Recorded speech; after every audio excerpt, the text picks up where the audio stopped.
push and pull technique. Alam mo ba ng technique na ito ay 99.9% ng mga lalaki, pinupusto ako na dito ang sarili ko. Bakit ko napusto ang sarili ko? Ang dignity ko, ang status ko. Kapag hindi ito effective, sampalin nyo ako ng kaldero. 99.9% na mga kalalakihan ay nabibitag, nabibingwit, or kumakagat sa technique na ito. Anong magiging resulta? Kapag walang kayo or nasa relationship na wala kang label or naliligaw pa lang siya or sa tingin mo hindi ka sineseryoso, magko-commit siya sa'yo or seseryosohin ka. At kung meron man kayo, meron na kayong relationship, hindi matagal na or nasa mid pa lang kayo, mamimaintain mo yung pagkabaliw niya sa'yo, yung pagpupursue niya sa'yo kapag ginagawa mo ito, kapag minamaster mo ito.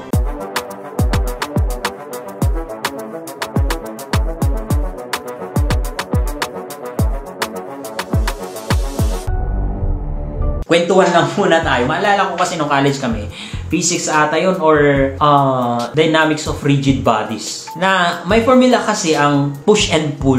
Push and pull is a force na may formula yan. Mayroon kasing torque, mayroong momentum na nangyayari dyan, may velocity. So, magiging force yan. Pero hindi naman tayo magsusolve. Share ko lang. Bakit kasi? Alam mo. For example, yung door. Kapag tinutulak mo yung door, lalayo. Hilain mo, lalapit. Yung pulley, kapag hilain mo, tataas. Bitawan mo, bababa. Ganon ang physics or science. Pag itulak mo, lalayo. Kapag hilain mo, lalapit. Pero sa relationship, it's the opposite. Papansin mo ba? Kapag tinutulak ka ng taong gusto mo, papalayo, ayaw na niya sa'yo, or kahit sinabi niya na less interested na siya, hindi na siya attracted sa'yo, mas lalo kang lumalapit sa kanya. Tinatanong mo yung sarili mo, ano kaya nagawa ko ng pagkakamali ko? Ano kaya pwede kong gawin para makuha ko siya ulit? Diba? Ganon na ganon. Or ikaw mismo yung nasa situation na ayaw mo sa isang tao, pero bakit nandyan pa din siya? Kulit. Tinutulak mo na nga lang siya, papalayo. Pero bakit nandyan pa din? Tama? At kapag naman gusto mo siyang lumapit sa'yo, hilain mo, ayaw niya, lumalayo siya. Kapag nagiging clingy ka sa kanya, ayaw niya. Kapag nagiging nudger ka sa kanya, ayaw niya, mas lalo siyang lumalayo. Or yung feeling niya sa'yo is nawawala. Because it's the opposite. Ang law ng physics ay opposite sa law ng relationship. Ano ba? Bakit natin pinag-uusapan to? Ganito kasi yan. Papansin nyo ba na ang mga bagay na gusto nyo, gusto natin, yung mga bagay na wala sa atin. Tama? For example, yung phone mo, noon, napangarap mo, di ba? Pinag-ipunan mo hanggang sa nakuha mo. Ang saya-saya mo. Pero nung nagtagal na sa'yo, yung value niya para sa'yo bumababa. Para hindi na na gagandahan. Kasi matagal nang meron sa'yo. Ngayon, ang gusto mo naman ay yung may bago sana, yung wala sa'yo. Paano to connected sa push and pull technique? Stay ka lang. Huwag kang masyadong atat. Nagpapaliwanag pa lang ako. I-forward mo kung gusto mo. Forward mo. Go, go, go. Sige, para mas malapit sa example, ang pagmamahal ng isang magulang, especially ang isang ina. Bakit nung nagka-crush ka, nung nagkagusto ka, nung na-inlove ka, sabi mo sa isang lalaki, sa isang tao, ay handa mong isugal yung pagmamahal, handa mo ipagpalit yung pagmamahal ng magulang mo sa'yo. Handa mo silang iwan, layasan, para lang sa kakikilala mo sa temporary lang yun, wala kang kasiguraduhan, hindi mo pa siya kilala. Diba? Nangyari na ba yan? Parang mas malapit ka na dun sa kakikilala mo, sa naliligaw sa'yo or yung boyfriend mo kaysa yung magulang mo. Diba? Bakit? Kasi matagal na nararamdaman mo yung pagmamahal ng magulang mo sa'yo since nung naipanganak ka, since nung bata ka pa. Which is yun yung pinaka-unique, pinaka-genuine, pinaka-original. Pero bakit hindi mo nakikita yung value at mas binavalue mo pa yung kakikilala mo? Kasi yun ang human brain. Kapag hindi ka aware sa mga to, delikado ka. Dapat alam mo. Still, ang pinaka-the best na pagmamahal ay ang pagmamahal ng magulang. Okay? Balik tayo sa topic. Lumalayo na ata tayo. To summarize lahat ng sinabi ko, ang push and pull na technique, it's about you. It's not about him. Ang point ko kapag push, ay ipupush mo yung sarili mo sa kanya.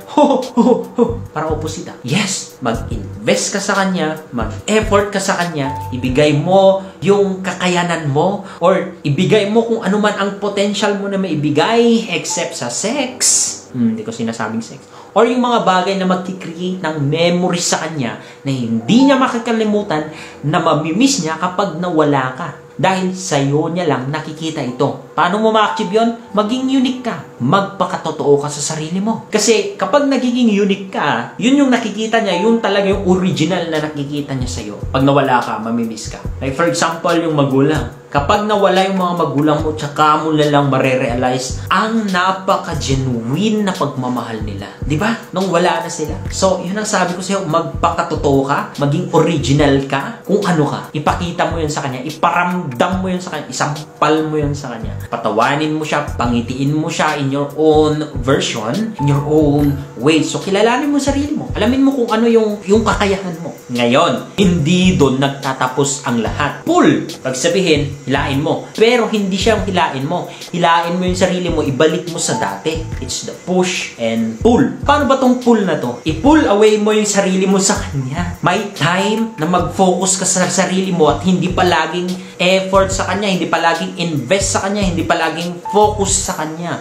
I-pull away mo. Bigyan mo ng space yung sarili mo. Bigyan mo ng space yung relationship nyo. Mawala ka ng konti sa kanya, ganun.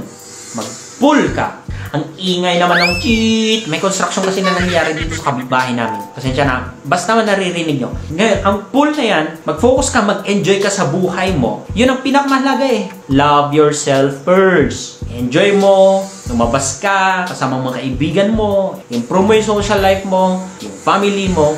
Basta yung ang ganda na ng mundo mo, at hindi lang nakadepende sa mundo niya, hindi lang umaasa sa kung anong kaligayahan or anong ganda ng buhay niya para maka-absorb ka din ang ganda ng buhay niya. Dapat meron ka ng sarili buhay, independent ka na, masaya ka na sa buhay mo. Anong mangyayari kapag nag-pull ka, nag-focus ka sa sarili mo? Mamimiss ka niyan. Mawawala ka niyan eh. Ba? Sabi ko nga, kung ano yung mga bagay na wala sa isang tao, yun yung papahalagan niya. Yun yung hahanapin niya. Yun yung mamimiss niya. So, yan yung push and pull na technique. At kapag na-master nyo ito, and magiging consistent kayo or constant, diba? Itong constant pang numbers yung consistent ginagawa nyo ito na alam nyo mag-push at alam nyo mag-back. At alam mo ba na sigurado ako na mamimiss ka kapag nagpo-pull ka. Kasi nag-effort ka eh. Kasi mamimiss niya yung mga memories yung ikaw, yung ginagawa mo. May effort ka eh. May investment ka eh. Especially kapag he feels empty, na walang-wala siya, mamimiss ka. Hahabulin ka. Kaya, very confident ako na i-share sa inyo ang push and pull na strategy para ma-maintain nyo yung pagkabaliw ng lalaki sa inyo. Yung pagmamahal niya sa inyo. And napaka-healthy yan. Bakit? Like for example na lang, sa economics, sa market. Mapapansin nyo yung presyo, taas, baba, taas, baba, taas, baba. And yun yung healthy. Bakit? Kasi kung patuloy na pataas ng pataas, mauubusan ng supply. Di ba? Anong mabebenta? Ibig sabihin, walang magsisirculate sa market. Kaya, bababa yan. Yeah? Baba, taas, baba, taas, baba, taas, baba, taas, baba. And napaka-healthy yan. Ganon din sa relationship. Hindi ko naman sinasabi na economics ang relationship. Pero, may pull away. May push and pull. Push and pull. Push and pull. Para ka bang yung, anong tawag doon, yung nagaganito? Para ba yung frequency, yung sa heart mo, di ba? Sa hospital? Patay ka. Or high blood. Tama ba? Pataas. Ibig sabihin, buhay ka. Or buhay na buhay yung relationship nyo. Yun lang naman ang technique eh. Yun ang sekreto.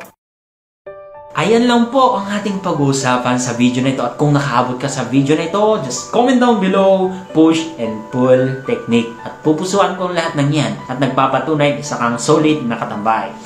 I hope na meron na naman kayo natutunan at nagiging worth it na naman itong video na ito. Kung nagustuhan nyo, don't forget to hit that like button at paki-share naman para mas marami pang makakaalam. Thank you so much. Ingat po kayo palagi and God bless.